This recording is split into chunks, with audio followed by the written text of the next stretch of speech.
perspective, why do you feel that adult sexual assault survivors do come forward and report this to law enforcement? I think there's several reasons for that. One, that the idea of if I do come forward, what are they going to believe me, and what is that going to feel like if they don't, and what is that trauma going to do to me? I've already experienced the trauma of the attack, and the thought of having to go through working with someone in a position of authority who has power, and how we think about law enforcement. Can I do that? That can feel overwhelming. And is it really worth it? Because I'm just trying to put my life back together. And we have a really crappy way of how we talk about this crime. And the default is so often, there's a book, I speak about it any chance I can. It's called Credible. It's by Deborah Turkheimer. If you haven't read it, it should be mandatory reading. But she looks at what she calls the credibility complex, and why is it that we tend to elevate the credibility of the accused and downplay the credibility of the accuser. And in the book, she highlights the big name cases that everyone knows about from the news, but then she also looks at cases you've never heard of. And reading it, it's this perfect opportunity to really stop and reflect, like how we have been programmed without knowing we've been programmed.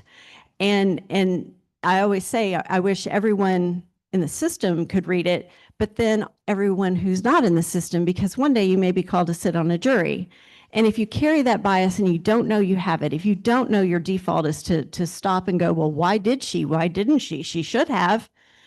If that's your default, you're not going to be able to hear the evidence presented in the trial as evidence. You're going to receive it through a lens of doubt. And so by being able to evaluate that, you can be a better juror. And we need prosecutors to have confidence in the juries that they select, so that, because they want to win cases. And so it's this sort of domino effect, I guess. I think about, Tracy, how in that same research that the University of Texas did, it also talked about like disclosure rates and who folks disclose to. So let me ask you all, who do you think, when someone has been sexually assaulted, who do you think they first disclose to? Family, friends, right? Yeah, that's true. So then let's kind of jump over to the fact that over 90% do not report to law enforcement. Why do y'all think that is? Not believed. Also may have a little something about the response they got when they went to their friends, when they went to their family members, because we talked earlier how this is a societal misconception that I think I'm going to say this, I'm going to give benefit of the doubt. I don't believe there's any ill intention when someone comes to you. If you're not in this movement, they come to you and they're like, this happened to me.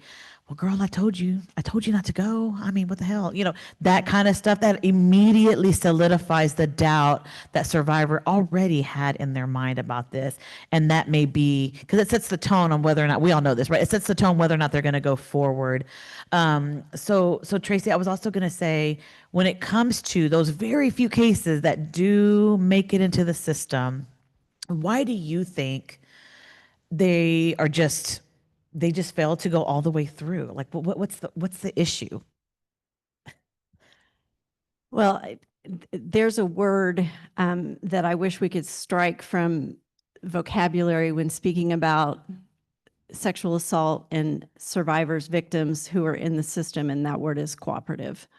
That I literally, it makes my skin crawl when I hear, oh, well, she wasn't cooperative. Okay, well, I wonder why.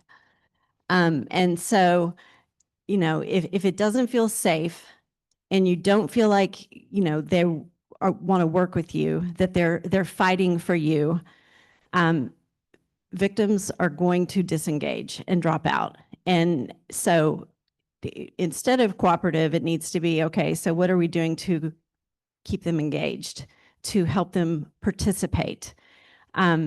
And so it falls apart there because we make it so challenging. We ask them to come and tell their story again and again and again. And is a beat down. Prosecutors, there are some who are really working hard to improve their prosecution rate and are willing to take the cases that were one day considered, this is going to be really hard because it's just a he said, she said case. Well, guess what? Most of them are. And that should be enough. That's all we need. And so, I think that there are some who are willing to put their reputation on the line and fight, knowing that they may not get a guilty, but at least they tried. And, I think justice doesn't always mean guilty. To me, Amen. it does. But, I think that you can still feel like you got justice if those who were tasked with taking you through this process do it in such a way that treats you with dignity and respect and compassion and make it clear that we are doing everything we can. Sometimes it doesn't get the result we wanted, but it can still feel like justice, I think. And, you brought up a good point, Tracy, that, what we've seen, I know what I've seen anecdotally speaking, and I think there is research out there on this, that what's equally important to a survivor of sexual assault that finally, that musters up that energy and that courage to finally, okay, fine, I'll go report. So when someone finally musters up that courage to report, that what's equally as is important to them in that moment throughout that process is how they're treated, they communicated with, are, even if it doesn't go through, we've talked to survivors who are like, but they believed me and they heard me and I get it. I get the system is kind of this way right now. And that just goes so far. And I think that's a testament to advocacy because we're able to walk with them as they're going in and in this investigative room to have the interview and some of the work that TAS has done to ensure that an advocate shall, not maybe potentially, but it shall be offered not only in the exam room with forensics, but also in the interview when they're being interviewed. So, and then another thing I was going to share, and then, Sophia Strother-Luce. So one case about her, and she's okay with me sharing this because was here actually at TASA last year. But one thing I saw through the system is she was one of those cases, adult non-stranger. She said she didn't want to report. And Sophia's a Black woman, and she said, I saw myself nowhere. And I thought, I know how this is going to go. But she said, I have been doing this work and advocating for so long that if I don't report, like she just kind of had this internal struggle. She did report. And there was some situation. It was not easy.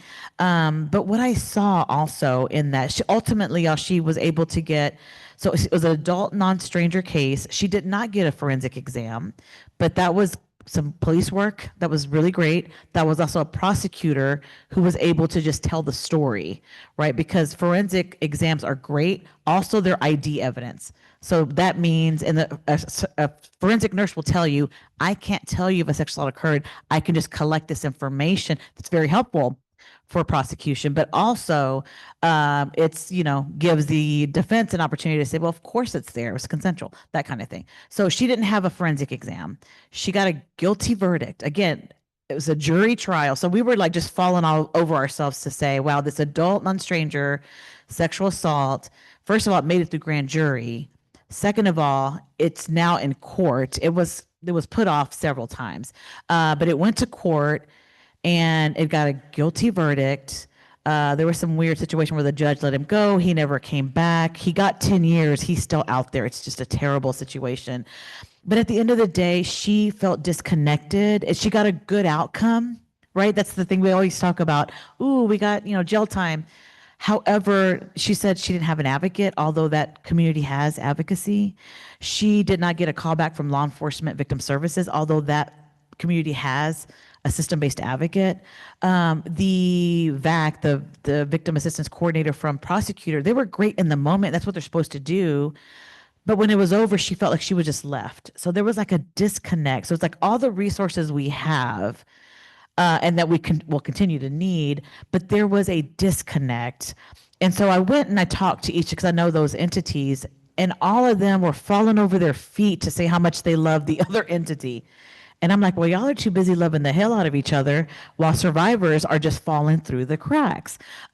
So I just kind of wanted to get your thoughts on how we can do better as professionals, because this was a case where she got the guilty verdict and made it through like all the things that never happened for an adult non-stranger, but she still feels failed. I think it's not identical or probably hardly even similar, but I can say that as we went through the criminal justice process, waiting for the trial, which took almost 5 years, COVID was responsible for a huge part of that timeline. In my mind, I'm thinking that an advocate could be checking in regularly, because honestly, I could have sat at the DA's office every day during working hours and asked questions for the entire time. And I'm pretty sure that wouldn't have gone over well, but that's my personality. I need to know. I've got lots of questions, and thankfully they were very accepting of my need to know and kindly responded back. However, I also recognize it would have been nice had I established a relationship with an advocate who did check in and say, hey, Tracy, it's another month. We don't have anything for you. How's it going? Anything I can do for you? And because what ended up happening as the trial was getting close, like imminent, I hear from an advocate, and this is a stranger to me. And she's like, okay, so we're going to have the trial and and you need to think about. And I'm like, listen, I have had 5 years to think about this, and I don't need your help at this point. I've got my support people in place, and this is what I'm going to do. And so, and I know she meant well, but I'm thinking, and so I expect, it's sort of like Sophia would have really liked this follow through at the end of like, hey, you've just gone through this very emotional experience that has felt like a roller coaster. And yes, we got the guilty verdict, but let's not just drop everything off. And so communication just can mean the world. Now, there are going to be some who will say, listen, I don't want to hear from you. And figuring that out, I guess you learn to read personalities and say, this is one who needs some hand-holding, and this is one who we're just going to minimally be in touch with. But I think there's so much that goes through your mind and through your body and going through something like this, that the value of just that intentional human touch and recognition of it and being present means a lot. And that's a good point that you raised, like last minute, just a stranger coming up, it's like, I don't need that. And I think that's a testament to the sexual assault programs when it comes to sexual assault cases, because we are the folks who are there when they go to get a forensic exam. It's our advocates that show up. And then the nurse, does their thing. And then we're there with them when it comes to, okay, there's an interview. So, that's the way it's supposed to work. So we're there with them in that interview so that they have that person to be able to say, hey, Rose, your interview, I'm sorry, but, your interview was canceled, because that's always hard, because you're mustering up like, okay, I'm going to finally be able to, tell my story. Oh, sorry, it's canceled. So you have an advocate there that can help you process through that. So having someone there, and I think that's a testament to our movement, to sexual assault programs, because that's what you all do. It's life-saving. I think it helps them. So I just wanted to kind of make that plug in for sexual assault programs and how important that is. But I also think sexual assault response team, SARTs, everybody who all here is a part of your local SARTs. Good. Most 100% of you good. So I think that's so important. I was going to get your thoughts on SARTs, but I think it's so important.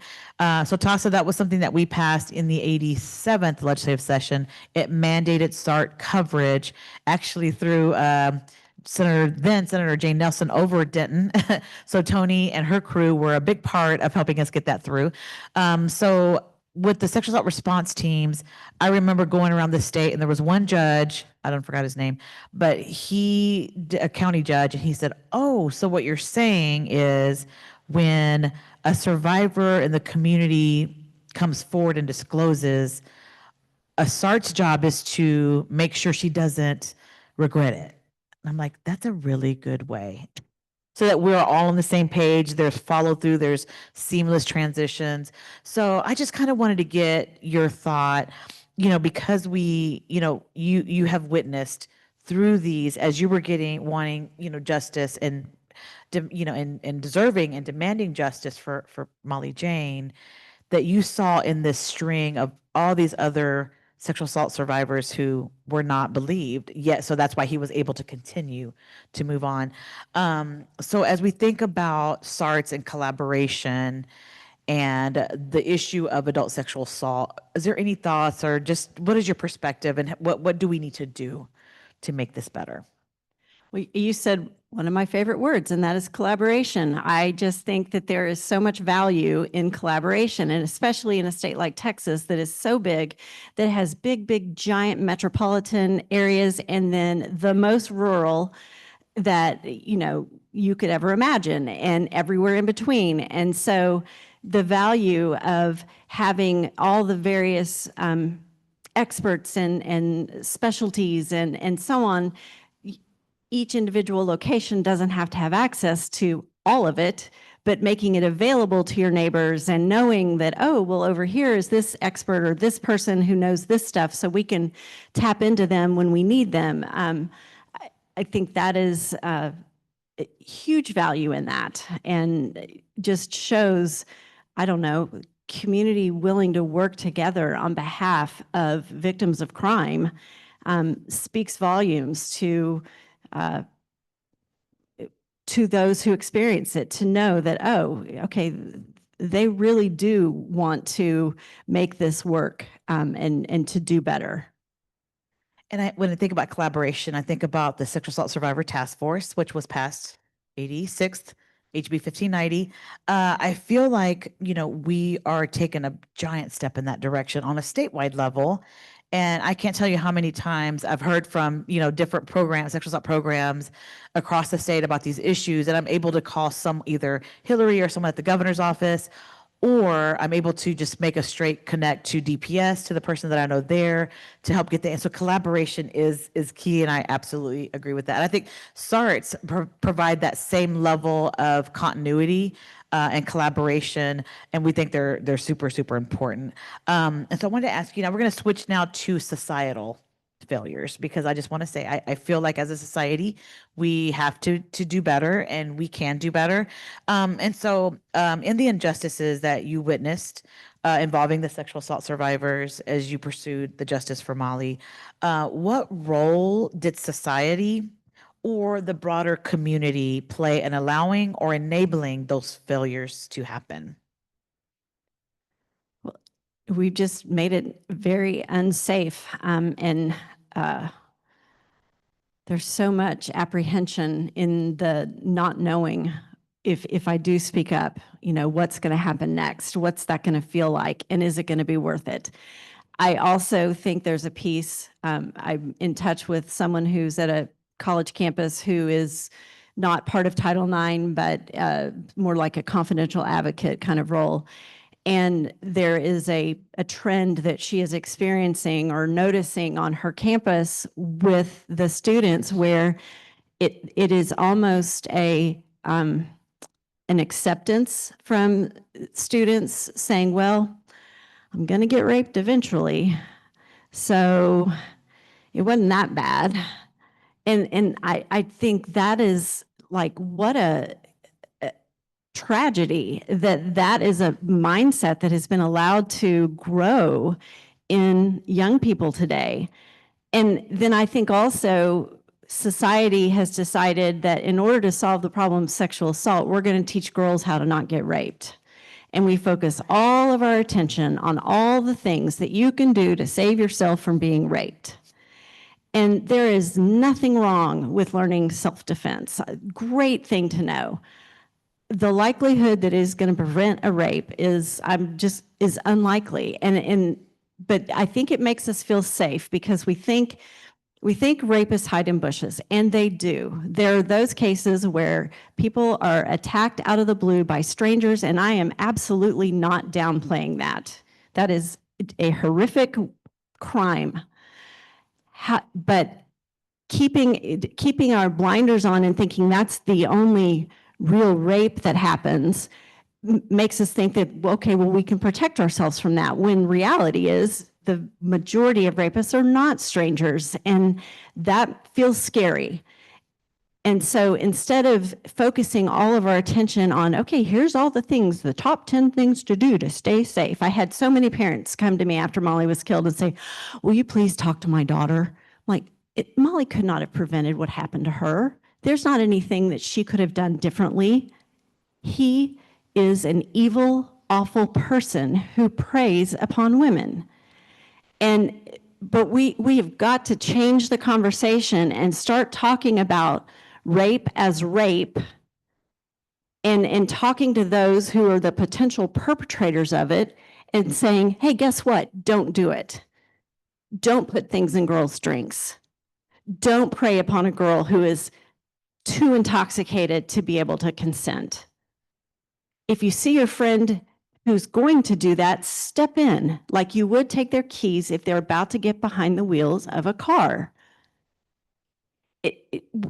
We're so afraid to offend the potential rapists. Well, I mean, no, don't do it, and call it out when it happens. And I think if we can start shifting that, like pointing the finger and being offended by those who commit this crime, instead of, well, she should have, that's when we're going to see a change, and we're going to see more victims, survivors feel safe because they know that our offense is going to be with those who committed the crime. Wow. And so it's almost like a paradigm shift in how we talk about it, because I think if I did a poll out in society in any part of Texas, everyone would say, no, when someone rapes someone, that's not okay. So they would be offended individually. But it seems like collectively, then we get into this space where, well, he's a good guy, he's a coach, or he's whatever the case is. So I wonder, like, how we can, because we're good people, like, there's with the exception of a few, whatever, but we're mostly good people that don't want rape to happen to anyone, men, women, children, but yet collectively we are not where you say we need to be, which is be offended by someone even suggesting that, this is okay. So I don't know how we close that gap. Do you have any thoughts for us? I just think that it's how we talk about it, and it's bringing it into conversation if it's being talked about in the way it shouldn't, well, let's shift it. Let's it's not going to happen overnight. It's what is it? It's a marathon, not a sprint. And I hope that when we can get 10 years, 20 years down the line and look back, we're going to be able to say, oh, wow, there is progress, there is change. We're naive to say we're going to stop the crime of sexual assault. That'd be awesome.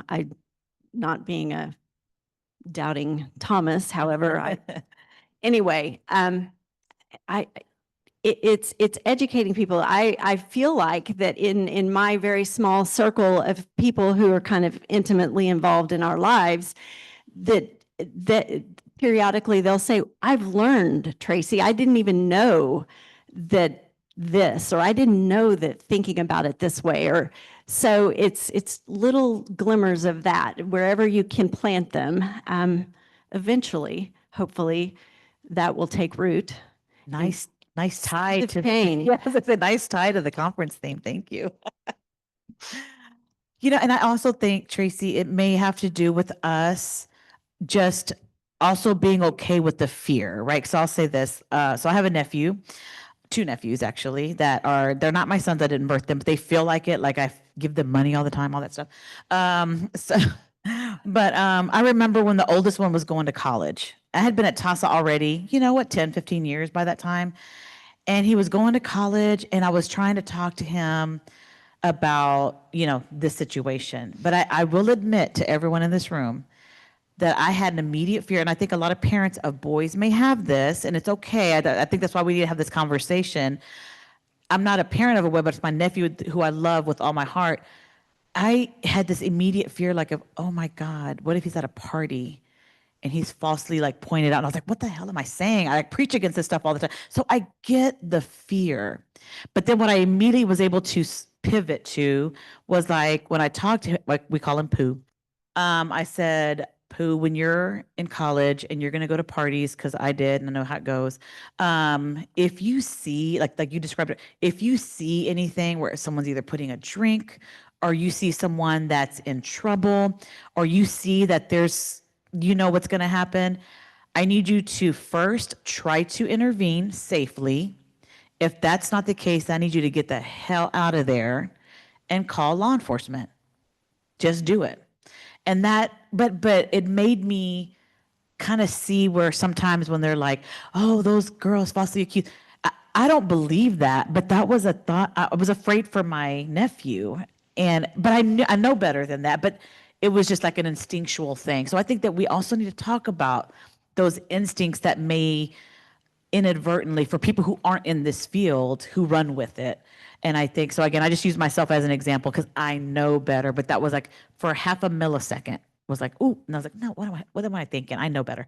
So I was able to pivot that immediately, and that's how I took care of that. But I'm just thinking that that's how maybe we can just have some grace for folks who aren't in the field with us, and that might be how we can begin to build those bridges and bridges of understanding. Because again, individually, people do not want anyone to get sexually assaulted, and they want justice for folks who have been sexually assaulted, but collectively it's just not happening. So we just need to bridge that gap.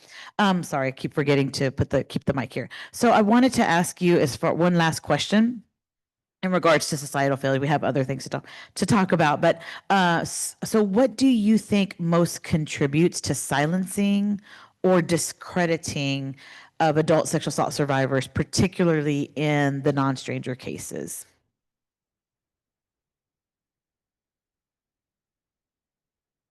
I think that the trauma that comes after they've spoken up to whomever they've spoken up to, just the cost is too much. And so the decision comes with, do I continue to walk through this trauma and try to survive? And that's exactly what happened with Melissa.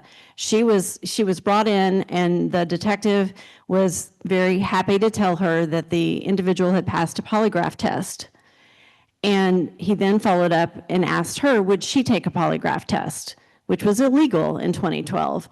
And at that point, Melissa was like, I mean, there are marks on my neck, documented at the hospital. I have told you, I have reenacted it because you asked me to. There's nothing else I can do. And so therefore, I'm done.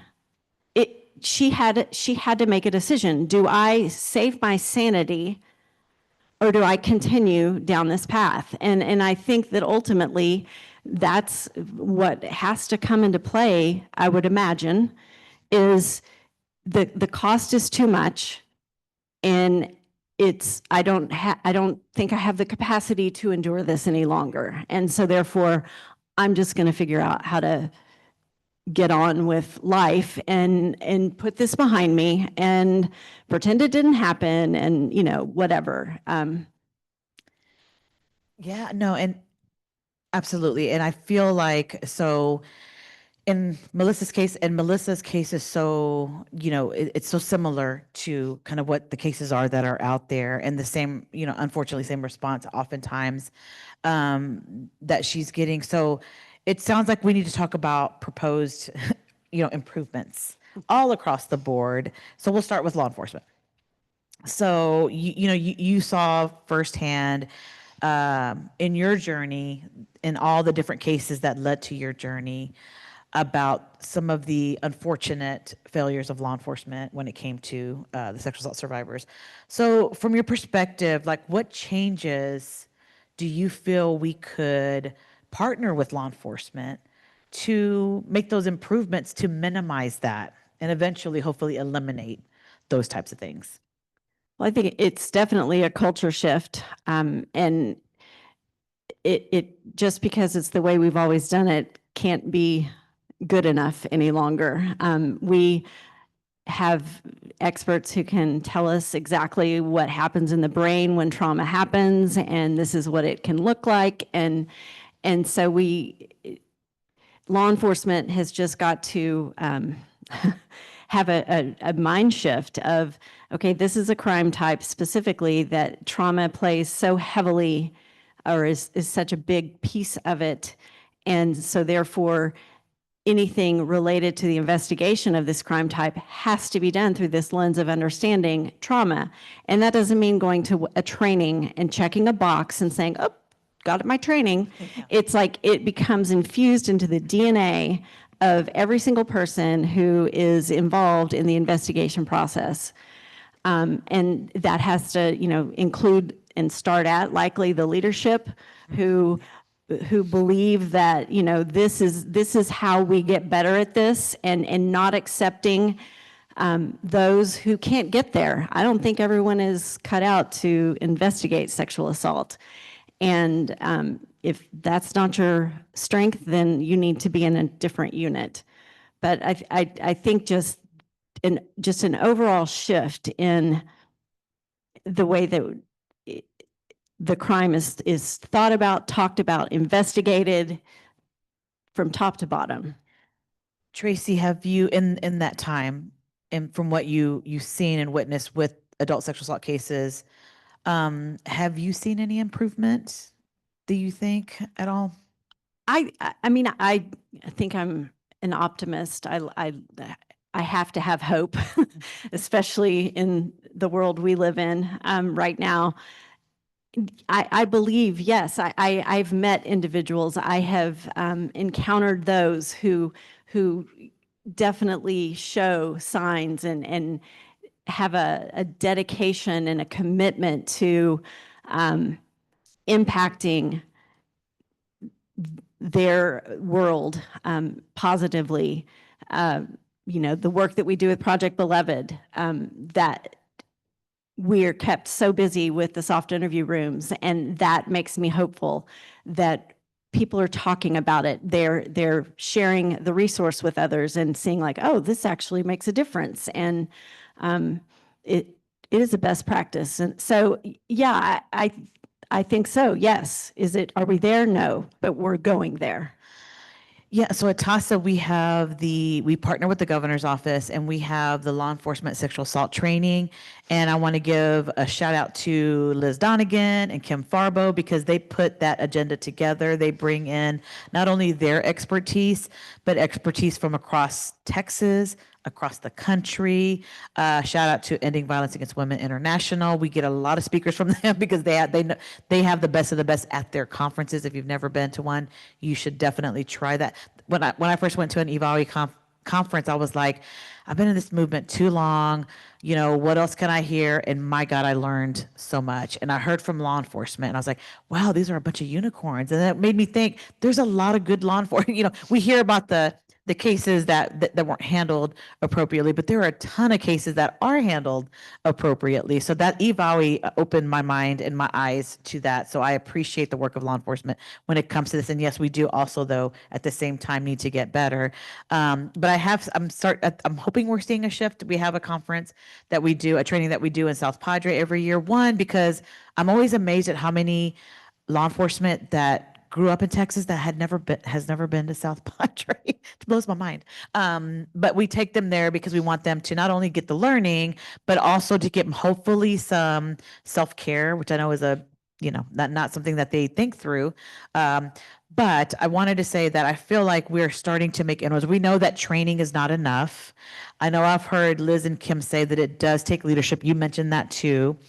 I also have learned through the task force and working with law enforcement there and the partners that, they've said it's a layered approach because you can have good training, like when someone first becomes an officer, but then once they get into their system, you have field training officers, and oftentimes they're very influential in how someone develops the attitude, with working with sexual assault survivors. So it's almost like we have this layered approach, and I feel like you're right. We're at the kind of the beginnings of that. I think we have focused a lot, or I can just speak for Tasa. We have focused a lot on just the one-time training, but with Kim and Liz, like we're looking to kind of do a cohort to kind of follow that. And we're hoping that is better.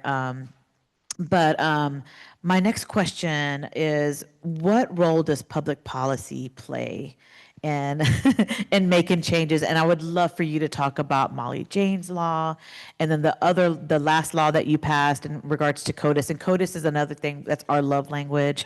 I feel like we don't do enough with CODIS in regards to sexual assaults, but I wanted to give you some time to talk about public policy, what you've done, if there's anything else that you feel needs to be done, but would love for them to hear about Molly Jane's law and the other things that you've done.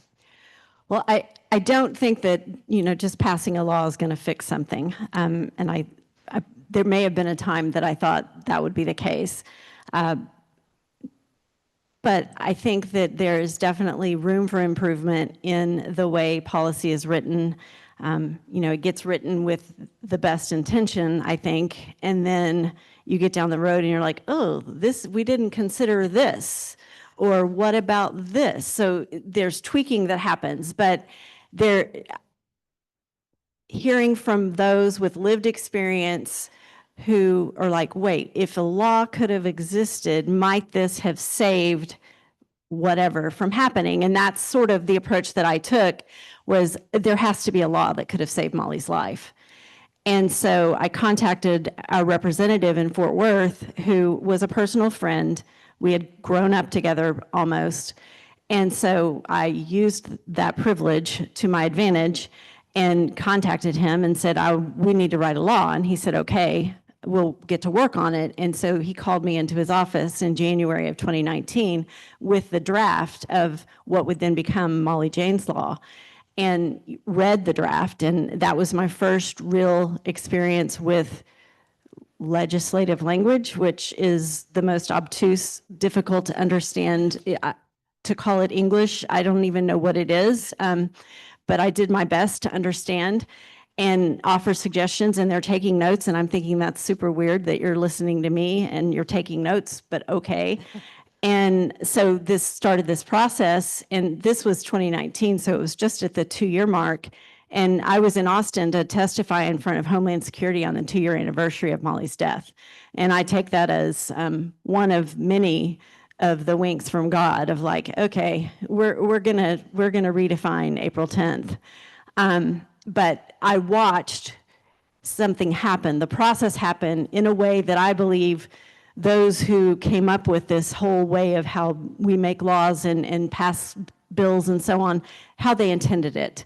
And that was, okay, well, does it make sense? Is it a good idea? Is it going to benefit those, instead of, well, who's the author, and is it Democrat or Republican, or, no, it's bad because it's attached to this person. Instead, they were actually able to hear it for what it was. And that was, oh, that makes good sense. This could save some people. This could help law enforcement do their job better. And so it was really quite cool to see this bipartisan support. And as it sailed through with hardly any hesitation whatsoever, and people would come to me and say, Tracy, it's really hard to pass a law in Texas. It's really hard. Don't get your hopes up. I'm like, okay, but I don't have 2 more years. So it has to make it through. And it did. And so Molly Jane's law is really so basic. There's this thing called VICAP, the Violent Criminal Apprehension Program, which is run and administered by the FBI. It was created in the 80s to help identify serial murderers and serial rapists. It is a behavioral-based database, available in all 50 states, free to use, underutilized. And so Molly Jane's law mandates the use of VICAP, so that when law enforcement in Texas investigates a case of sexual assault, they shall put the case into VICAP. And there's a lot of boxes to check about the case. There's some places to fill in some actual verbiage. It allows law enforcement to be able to go to VICAP and do a search. You can search a name if you've got a name. You can search specific details of the crime because these are patterned offenders. They often have specific behaviors, or maybe they use a specific tool or weapon or what have you, and connect the dots. And you have access to the FBI, who understand VICAP at a level that no one else does. And so they can step in and do a deep dive analysis for you. And we have evidence that it works. We have a case from Arlington, Texas. It was a stranger sexual assault that happened in a park. Arlington did their investigation. They came up with nothing. They put the case into VICAP. This was a young woman who was taken off of a jogging path. There was a gun involved, and there was also cell phone video footage that she's aware of. There's a case in Tyler, Texas. It was a drug kind of investigation where they broke into the law enforcement, got into the house and searched, and they came across a red cell phone. They searched the red cell phone. They came up with video footage of a sexual assault. They went to VICAP. They found Arlington's entry. They contacted Arlington and said, hey, we think we have your rapist. They did. So he got sentenced on the drug-related charges in Tyler. He came to Tarrant County, pled guilty, got 25 years there. On that cell phone was also footage of other sexual assaults linked to Oklahoma. Because guess what? Rapists they're not one and done. And they don't stay in one place. And so because we used the tool of VICAP, this individual is now in prison where he belongs and not able to hurt anyone else. Then 4628? Yes. Okay, so I could not let go of the fact that the CODIS hit did nothing. When I originally went to Craig, that's what I said, we've got to write a law about CODIS hits, and that we didn't do that. So I went back to it because I actually had a chief of police from one of the jurisdictions involved in our story tell me that CODIS hits are only relevant when the offender is unknown. That is flawed thinking, and it is dangerous thinking. And I often share this little synopsis. Let's say that 50% of all DNA that is uploaded into CODIS is from innocent people, because just because DNA goes into CODIS doesn't mean that you're guilty. So let's be generous. 50% of all DNA in CODIS is for someone who is actually innocent. But the likelihood that you remain innocent when your DNA is in CODIS twice, that's where I'm like, okay, it has to drop to almost zero. And so CODIS hits have to matter. And so I went back for not this last session, the session before, the one in 23. Yeah. 86, 87, 88, I don't know. I don't forgot. Anyway, and so we at this point, I had made some friends. I knew people at DPS. I knew people at the DA's office the people who are part of the CODIS part of DPS.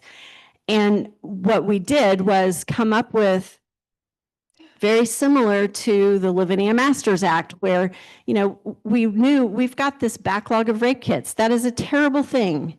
Rape kits should not sit on shelves. We shined a light on it. We figured out how to get the kits off the shelves and provide a framework for getting them processed in a timely manner, because that's the right thing to do. And so what 4628 does is a similar approach to what we did with rape kits. And that is, okay, labs, here's what your responsibility is when there's a CODIS hit. And law enforcement, here's what your responsibility is. And here's how long you have to do it. Because there are some jurisdictions who will get a CODIS hit a year, maybe. And then there's others who are going to have regular CODIS hits and everywhere in between. And so we needed everyone to have common understanding of, here's my job and here's how long I have to do it. There's one piece that I was emphatic that would be included, and that was the victim shall be notified of a CODIS hit. And I went to Melissa, the Plano victim, who the case notes say, do not tell Melissa about the CODIS hit. And so I said to Melissa, I said, tell me, go back to 2014, Melissa, would you have wanted to know about the CODIS hit? And she said, yes, without hesitation. And I said, why? She said, because it would have validated me. And so I don't suggest that that is an easy conversation to have. I don't suggest it's going to be received well. I suggest it must be done, hopefully with the help of an advocate and in a trauma-informed way, but that is information that a victim is entitled to know. I love that you went back to Melissa to ask her, what do you think? I feel like that may be a part of the paradigm shift that can help propel us to the other side, is including survivors up front and center for the experts that they are. Not using them just for fundraising or whatever, a lot of folks do. That's okay. You have an agreement, you pay them, you do all of that. But I really believe that survivors, we have survivors that are, that are lawyers, that are, professors, that are advocates, that, they have their professional lives, but in addition to that, they have the lived experiences. And the fact that you went to her to say, that's something that I feel like we should all do as a movement. I know TASA, we're trying to get better at doing that. We have TASA's Survivor Advisory Board. If you're here, can y'all wave your hands? Oh, there y'all are together. Hey, and somebody back there. So yeah, so thank y'all so much, because I feel like that's what that enhances. I know with TASA, I've seen it firsthand where we run our policy work through the survivor, and they have feedback for us, and then we run other ideas, and they give us ideas, and we try to do joint events together. But really, just I think it's important, and I think thank you for modeling the importance of getting the input of the expertise of a survivor and putting something together like law. So thank you. I just wanted to say that. And so for the last portion, I just wanted to see if you want to share with us about Project Beloved and how that came about and how that's going. So Project Beloved is the name of the nonprofit with a mission to educate, advocate, and collaborate to change the conversation about sexual assault and empower survivors to find their voices. We came up with a name, we came up with a mission statement, and then we're like, okay, now what? Because I didn't have a clue what I was talking about when I said, I'm going to start a nonprofit. And I had this idea people would donate money to us, but I didn't want to just receive money. I needed to spend it that would actually speak to our mission. And so one of the ways we do that is through what we call the Beloved Bundle. I learned that when survivors go to the hospital for an exam, oftentimes law enforcement needs their clothing as evidence, and sometimes the scenario is there's nothing for them to change into, so evidence is missed. Or it may be a scenario that they're given hospital scrubs, and that doesn't seem like an ideal circumstance when someone has endured sexual assault, then goes and has this exam, and then here's some scrubs to go home with. So Beloved Bundle is in a string backpack, and it's clothing, undergarments, a hygiene kit, a stress ball, some socks, a coloring book, and we've got sizes for female, male. We also have pediatric bundles, and we partner with rape crisis centers, hospitals all over the country, sending items. Our preferred method is to send items to volunteers in the local community. Then they will bring people together to assemble the bundles. And we do that specifically so that you're bringing people together to have a conversation about a topic we don't talk about, and that is sexual assault, and that is part of the problem, in my opinion. And so then those volunteers do that, and then they deliver them to their home. I hear from agencies, I would almost say every day, saying, can I get some Beloved bundles, or can I get more Beloved bundles? We say yes, as long as, and this is our one caveat, and I feel bad, but then I don't feel bad. Our lane is sexual assault specifically. And I do hear from those who think that these would be a good resource for some of their clients who might be experiencing homelessness, or someone who has had to flee a situation and just needs a change of clothes. I am not negating that that is a significant problem that needs resources. However, that is not what we're here to do. We're here to provide a way for survivors to give their clothing as evidence specifically. And so as long as we have that assurance, then we say yes. And I could once tell you exactly how many we've donated. We've got to be getting close to 30,000 bundles since our first bundle was donated, which is really, really cool. Then the second thing that we do, I started learning about trauma and sexual assault and the investigation, et cetera, and learned that there's this thing called a soft interview room. And I had this idea that nobody has a budget set aside to transform their interview space. So I thought, well, we could do that. And so we had to be patient because we will not knock on anyone's door and ask if they want a soft interview room. But we did our first room a year later. And we go in at law enforcement's invitation, and we basically give their interview space that is cold, stark, and sterile, exactly what it looks like on television, a makeover. We put in comfortable furniture, we put in nice lighting, rugs, decorative items. We put art on the wall, which are actually photographs taken by Megan Gettram, the second victim killed after Molly. And so we've partnered with large agencies, Houston, Dallas, Detroit, Indianapolis, Kansas City. We've partnered with various branches of the military, including Space Force this year, which sounds cool. We've worked with the FBI. We've worked with Department of Homeland Security. We did our first room on tribal land in Washington State earlier this year, which was a really awesome opportunity, and I was really honored to be asked. We have installed somewhere in the 140s of rooms. We also have a model where we will provide design assistance and give exactly like a shopping list. Click here, buy 3 of these. Click here, buy 1 of these. Click here, buy 2 of these, at no charge. If you need us to do the room and provide all of the items, our wait list extends to June of 2026 with 4 rooms a month. That's what the wait has grown to, which is incredible and encouraging, also overwhelming.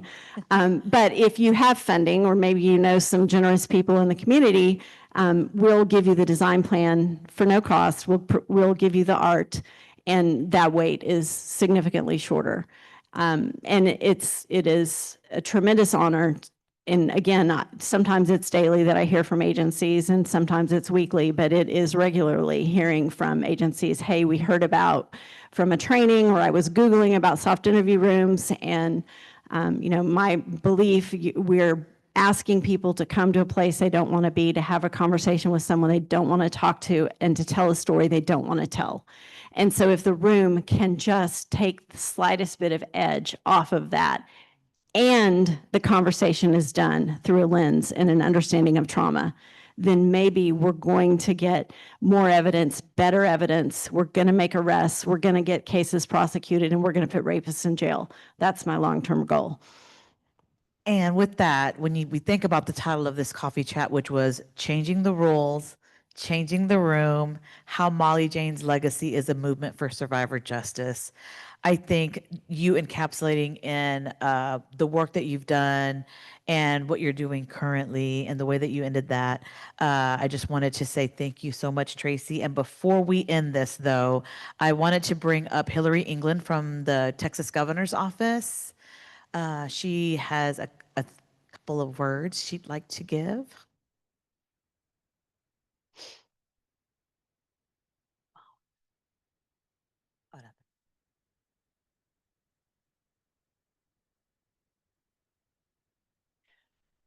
Is this on? I think I'm going to read it from here. Because my hands are probably gonna be shaking a little bit. Okay, good morning, everybody. It's great to be here. Thank you, Rose, Tracy. I have no words. So Tracy has been involved with the Governor's Sexual Assault Survivors Task Force since its inception.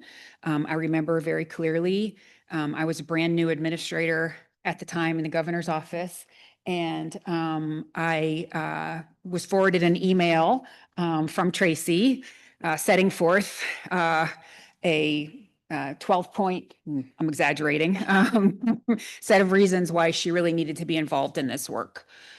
And I remember my first conversation with Tracy like it was yesterday, and there have been many in between.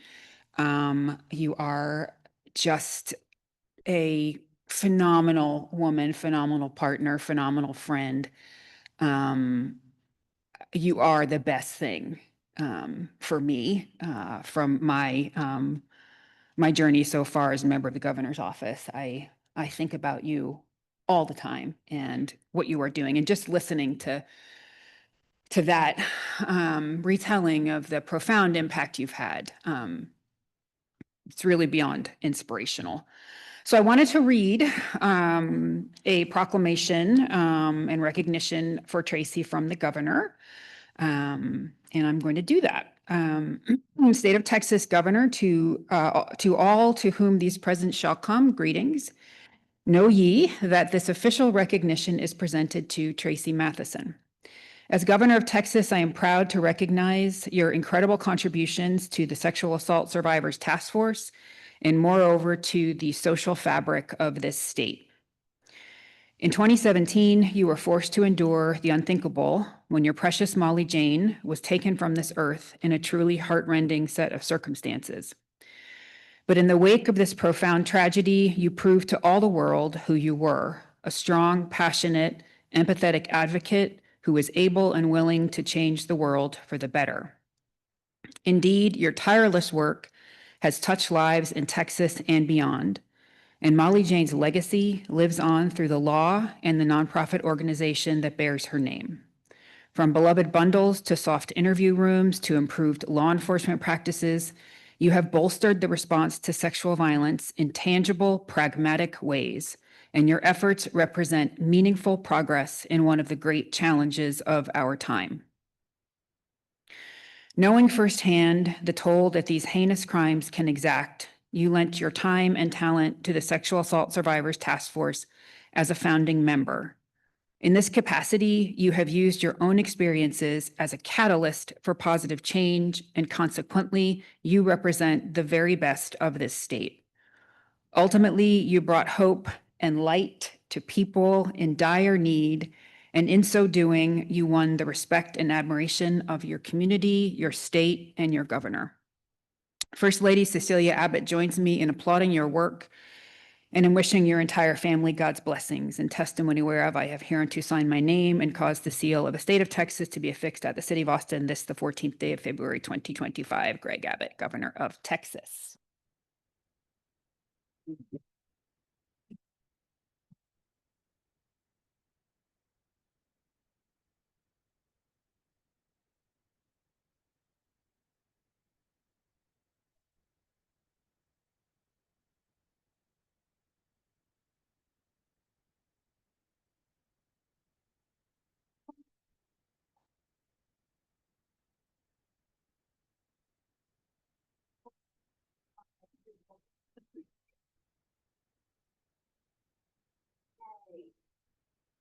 Thank you, Hillary. That was very exciting. Thank you for being here. And Tracy, thank you for just everything you're doing.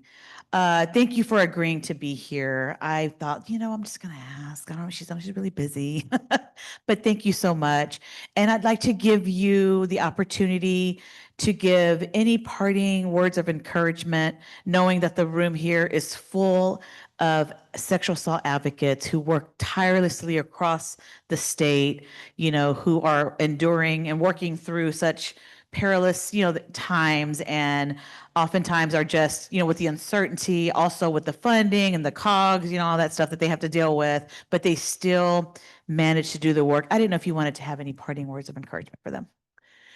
Never at a loss for words. Sometimes I am. Well, one, the work that you do is I hold in the highest regard. Advocates, those who work on behalf of survivors, are actually heroes in my mind. So thank you, thank you, thank you, thank you for your heart to do this work. Molly hoped to become a social worker. That was her plan. She was going to work with troubled youth. She might have been sitting amongst you, I don't know, but she would definitely be and is cheering you along because this work is so important. I heard a quote shared, actually the now former chief of police of Fort Worth PD shared it, and it has stuck with me, and it's a quote by James Baldwin, who is a acclaimed American writer. And he wrote that not everything that is faced can be changed, but nothing can be changed until it is faced. And I think, that really, that is it. We have to face this. Ignoring it isn't going to do nothing. We've got to face it. We've got to have hard conversations. We have to be willing to do some self-reflection and to acknowledge that, maybe I don't know it all, and maybe there is a better way to do it. And maybe I can work with others and think about things differently. And so that is my hope that, you know, we can face this hard thing and we can do better. Thank you. And thank you. And thank you all for your attention, and the virtual audience. Thank you all for your patience with us. We have a virtual audience too. I don't know if I'd let you know that. Yes, you did. Okay, good. Good.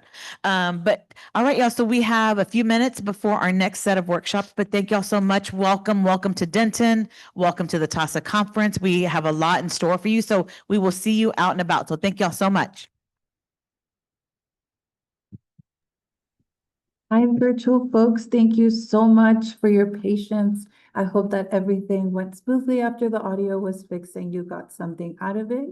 I want to give a big thank you to Susana and Alejandra, who are our interpreters and will be our interpreters for our virtual conference. Thank you so much for being here, and we hope that you enjoy the rest of the conference. Thank you.